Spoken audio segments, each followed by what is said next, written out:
Ladies and gentlemen, boys and girls, welcome back to Crash Bandicoot 4 and It's About Time. When we last left off, we beat the first 2 levels of the game, and now we are going to move on to the hazardous waste of 2084 with a real grind. But before we do that, there's something I wanted to show off before I end the last part, but I completely forgot about it. On the map screen, if you press square, if you're playing on PlayStation, you can switch between Crash and COCO. Also, if you press triangle, here we have the skin screen, and as you guys can see, we have got a small number of skins that we can select from the start, especially if you've got the digital edition of the game. From beating the first level and getting all the gems, we got this chicken outfit for Crash, and in the digital stuff, we have the Totally Tubular skin, the Marsupus Erectus skin, basically caveman, the Serious Upgrade skin, and of course the 360 no scope skin. Pretty cool. Also, COCO also has her own selection of skins, as you guys can see. There is also another skin that you unlock from beating the game, which I will definitely show off once we've gotten to the end of the story. But for now, let's rock a real grind. And yeah, I think for most of this game, I'm going to be sticking with Crash. No disrespect to COCO or anything, just the game's called Crash Bandicoot 4. I like playing as Crash, so there we go. That's all I got to say on that.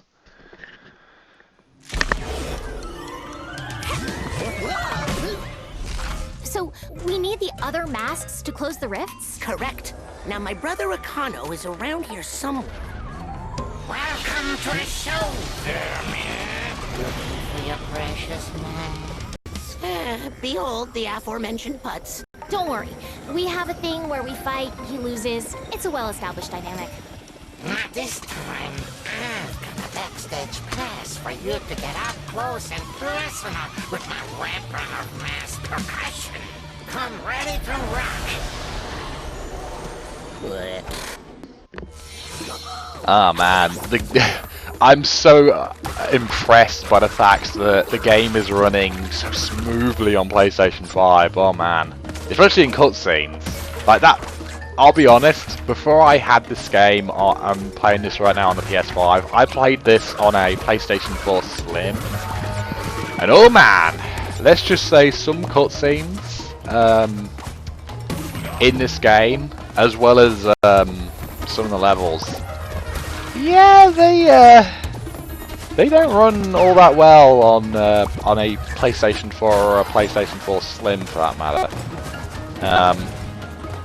I can't say about PlayStation 4 Pro. I'd imagine it runs a lot smoother on a Pro, but I don't own a PlayStation 4 Pro, and don't intend to now, considering I have a PlayStation 5, so it's kind of no point.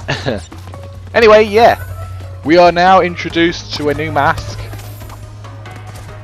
This is Lani Loli, which we saw in the previous episode, who we, I guess in a way, freed from that temple, even though it didn't feel like we freed him, it was more like we stole him, but that's besides the point.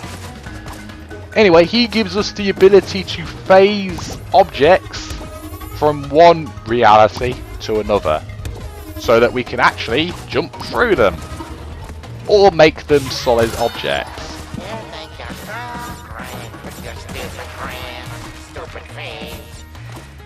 Whee! Boosh! Get out of here. Shut up. Oh boy, time for another rail grind.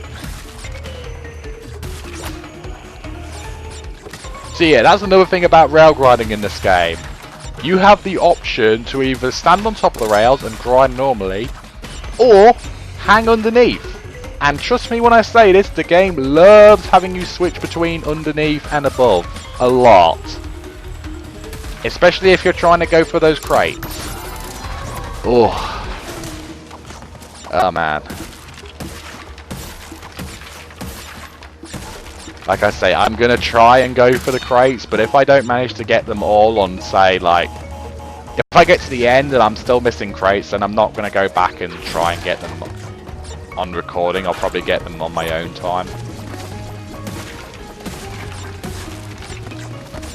But I will say this, playing this game normally, without trying to go through all the crates, is a real treat. It is a lot of fun. Seriously, it's probably one of my favourite Crash Bandicoot games ever. If you're just playing the game normally, without trying to, you know, get all the crates like you would normally do in another Crash game, it's probably one of my favourite platformers of this year. Unless I'm mistaken for mistaking another platformer, which I also played this year, but no one's coming to my mind right now. Anyway, time for some dick box placement. Is anyone actually going to check that tyre? Probably not on their first time. they're probably going to run past. A lot of people who are playing this for the first time probably aren't going to find all the boxes, because man, again, real dick box placement is a thing in this game.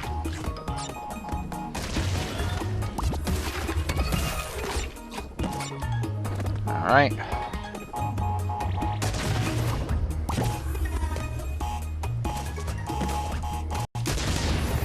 Hoo-ha! No! Never said I was perfect. Never said I was perfect at all. Oh man, this is gonna be...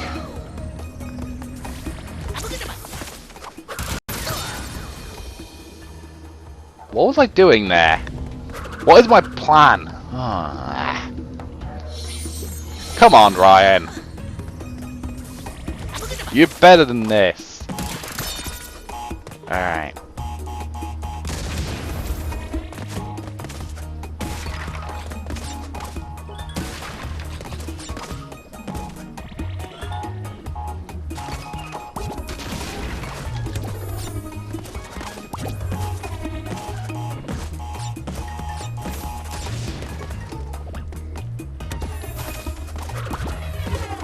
Ah, there we go.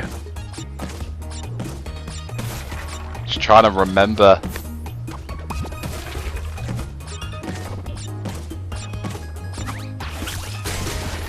Ah, there we go. Got there in the end. Okay. Also, be sure to check in this other tyre stack, because there's another crate. Again. Real dick box placement right there, guys. I love the game, just maybe next time if you're making a Crash Bandicoot 5, maybe consider toning down the box placements a little. Make them more like Crash 3 at least. Or at least the better parts of Crash 3.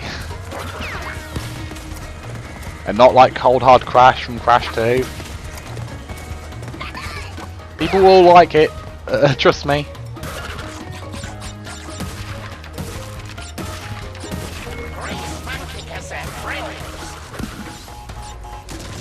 Alright.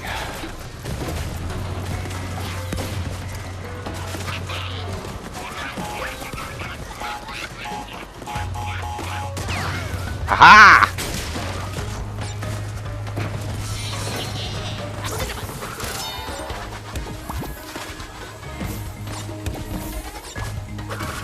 That.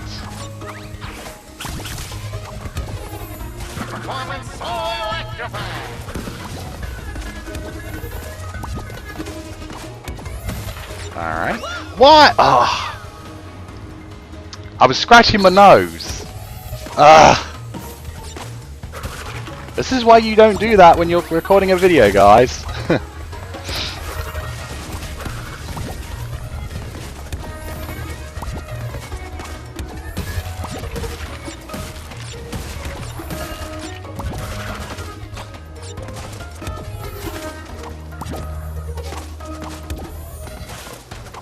And if we go over here, don't spin into those crates. If you do, you'll miss your chance of getting the hidden gem. There we go. Destroy that. Are you flipping kidding me? Oh! I knew something like that would happen. Oh!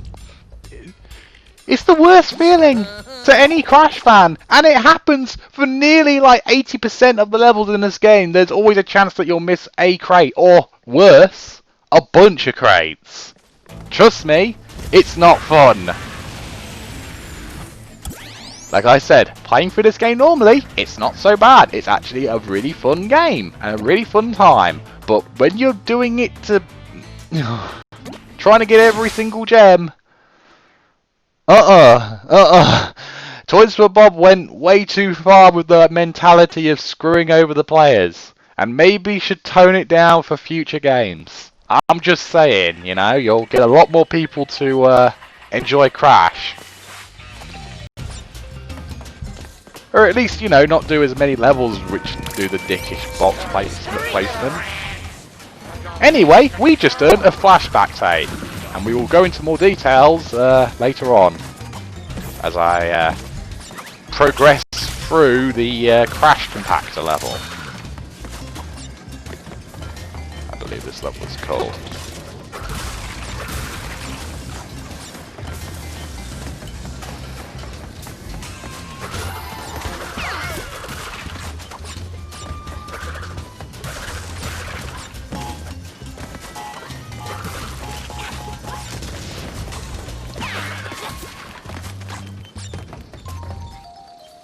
Alright.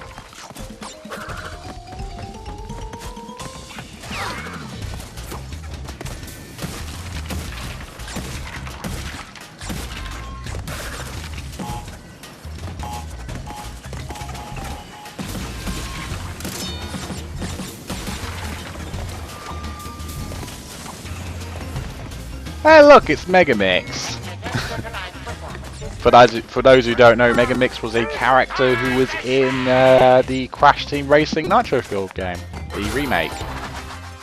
And oh look, I guess this is a level that we won't be getting all the boxes on, because we don't have the red gem.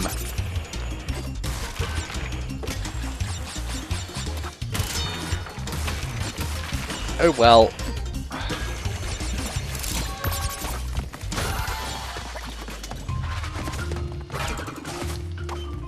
Okay.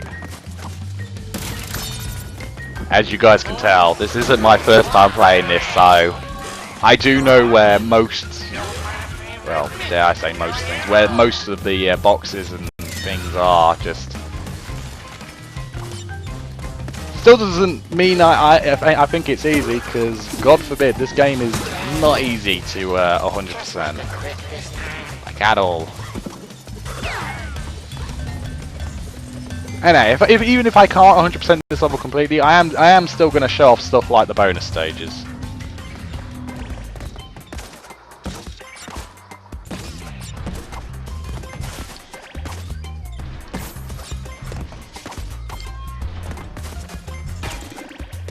There we go.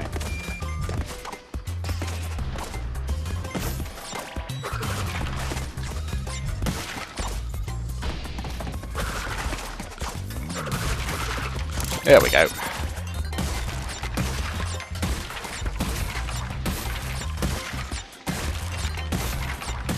Boing, boing, boing. 1, 2, 3, 4, 5. Ah, go away. Oh wait.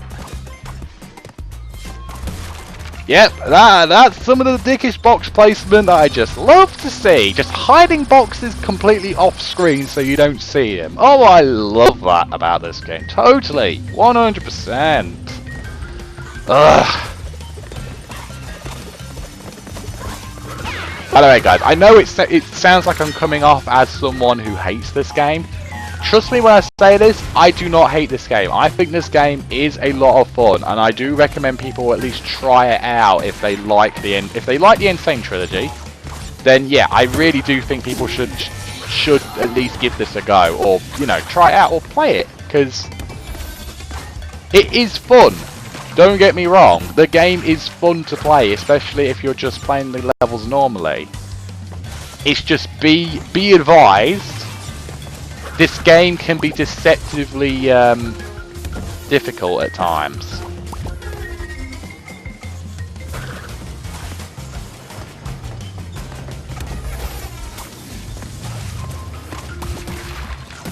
Aha.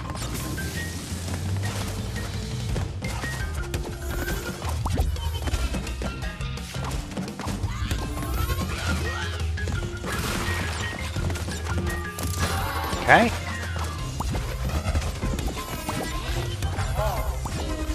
But you'll only need the hedge, because this show will melt your face off.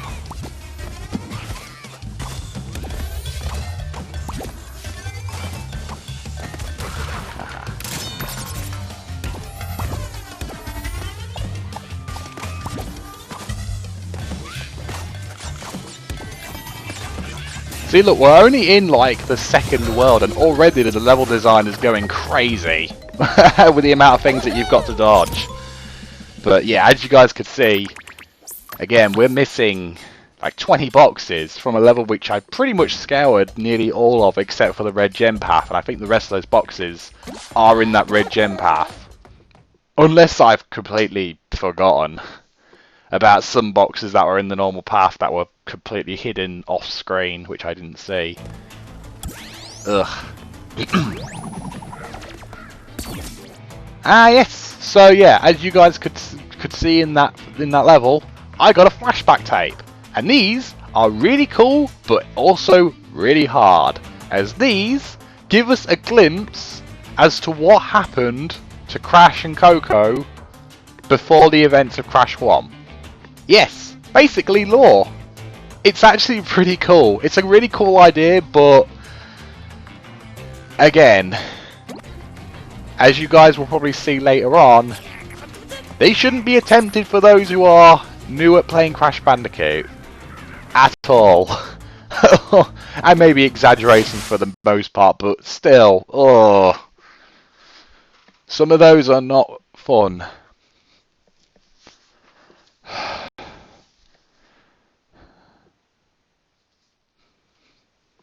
Anyway, let's hit the road.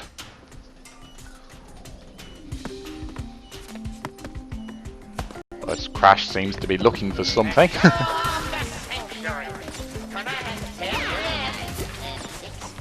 I also like how you've got Engine here, like, talking to you as you play through the level. That's really cool. Anyway, if you look on the wall there, not many people point this out, but that's actually a hint to where one of the coloured gems are located.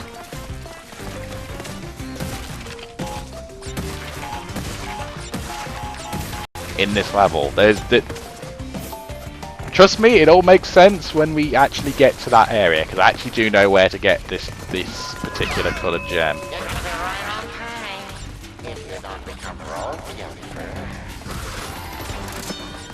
Anyway, again, I mean, look at the level design. This feels like a later level kind of level, you know, one near the end of the game, but you know, this is the second world, and it's already, you know, testing my platforming skills quite heavily here.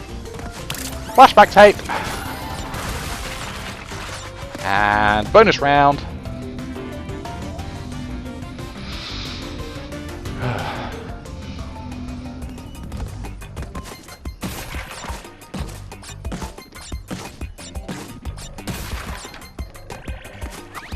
Break these.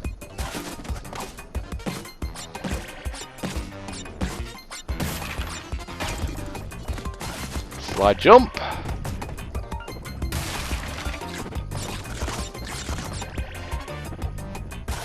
Right.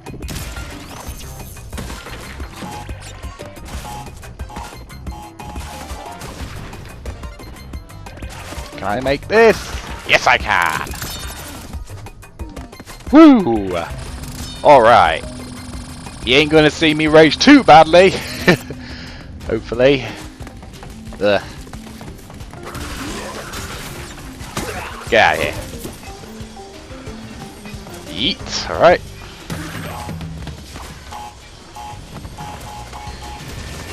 Ah! Damn it.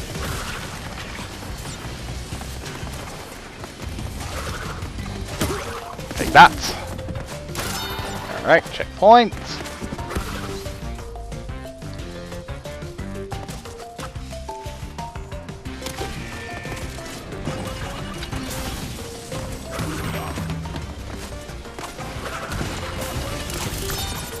Okay, woo. And another checkpoint.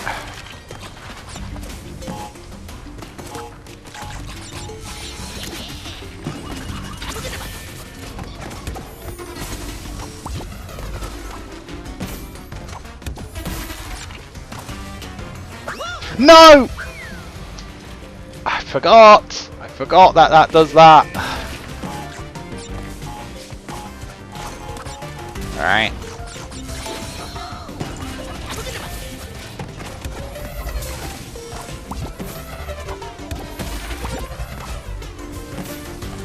Alright.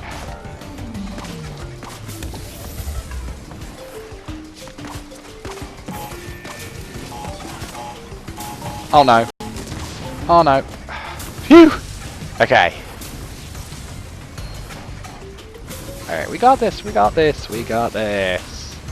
the way, yeah, that's me moving the camera. That if you move the right analog stick, it actually does move the camera, which, you know, I appreciate them giving the right analog stick something to do, considering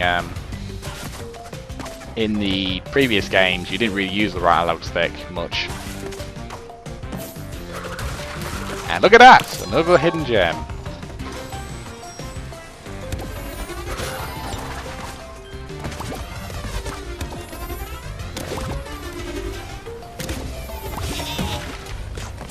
Ooh, okay.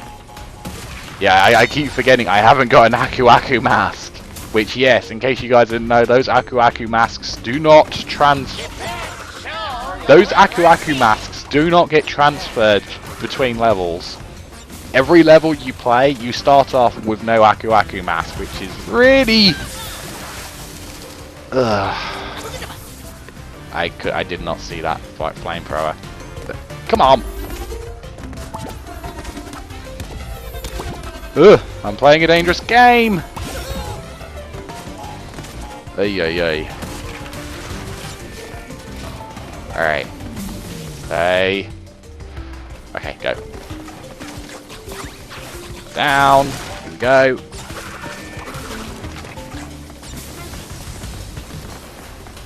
Alright, go. Alright, go. Phew! Alright. Oh yeah, and also there are some new normal boxes, like those flamethrowing boxes. Oh, yeah. They're so fun!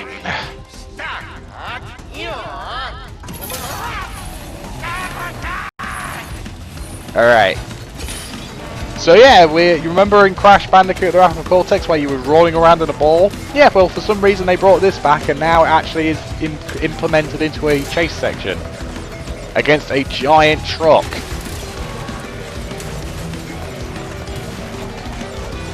Ah! Oh god. Oh lord. Run, Crash, run! By the way, if you miss one of the boxes that are on the road, don't worry, as the giant truck will hit them and it will count, so don't worry about that. Anyway, now I'm going to show you how to get one of the coloured gems, for real this time. You hit this crate and this remote control pops out. You hit the remote control and look at that! It looks like a miniature version of the truck that's been chasing us. So you hit this again, and again, and again, and one more time. Boom! Look at that, green gem. That's what I was trying to do in the previous episode, but for some reason I completely messed up the pattern. So I'll get that off camera. Maybe. Or I'll edit it in if I'm not lazy. Alright. Keep running, Crash! Keep running! Or else you're going to die!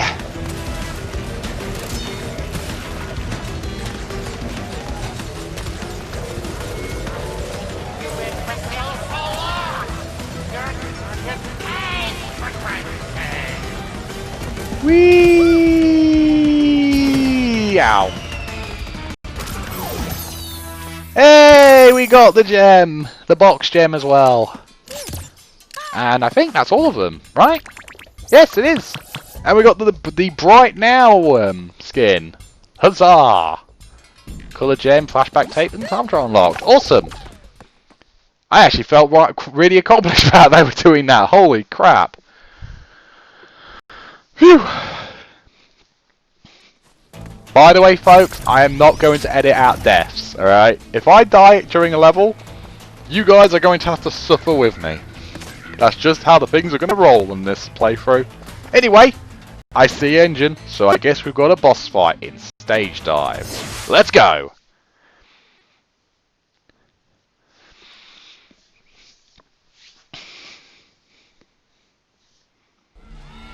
Alright, all you bloodthirsty lunatics. Put your freaky little hands together for Rocket Head!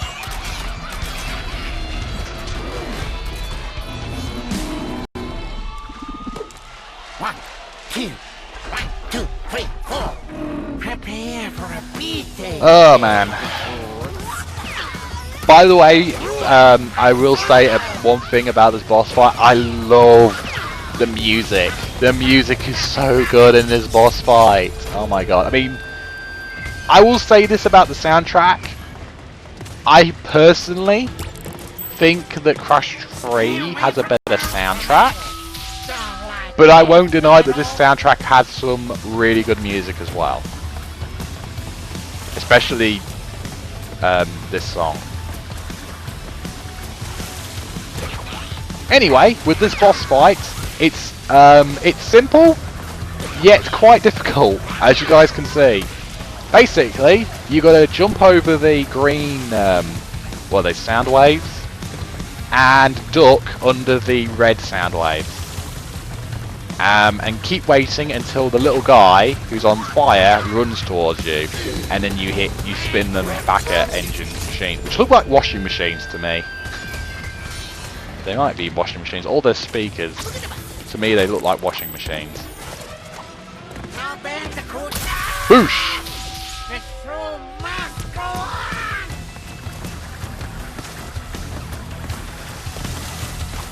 But yeah, I would say this is probably one of Engine's best boss fights out of all of them, which is really, I'm really happy about that.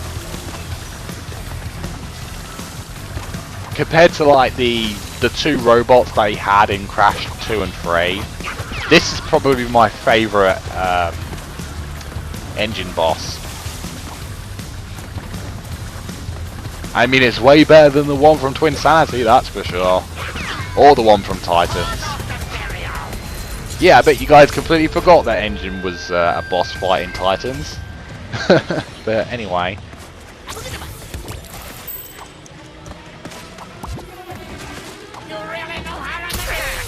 Yeah, as you see on the bottom right there's a time limit. That's how long it takes. That's how long before Engine gets back up. Because when you're running towards hitting him, you have a limited amount of time to hit him before I think his machine gets back up again. Anyway, now we've got to basically play a nice little game of punk rock Frogger. Rock Band Frogger. There we go. There we go. Now we've just got to run over and hit him one more time, and we've beaten the boss fight. Platforms, please.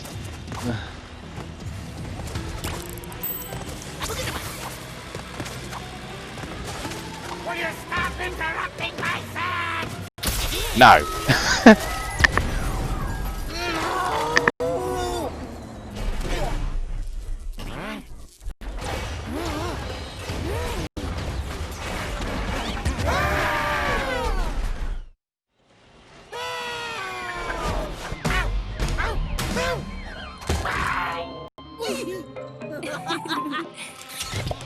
My beautiful creation.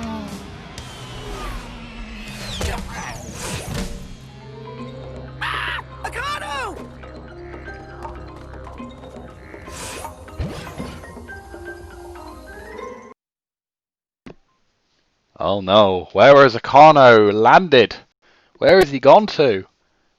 Well, this is where he's launched to. The pirate world! Yo ho ho, pirate's life for me and all that jazz. Alright folks, I think that will do it for this episode of Crash Bandicoot 4 It's About Time. If you enjoyed it, do please leave a like, comment, subscribe, stay tuned for more, and join me next time where we will begin World 3, The Salty Wharf of 1717. See you all then. Goodbye.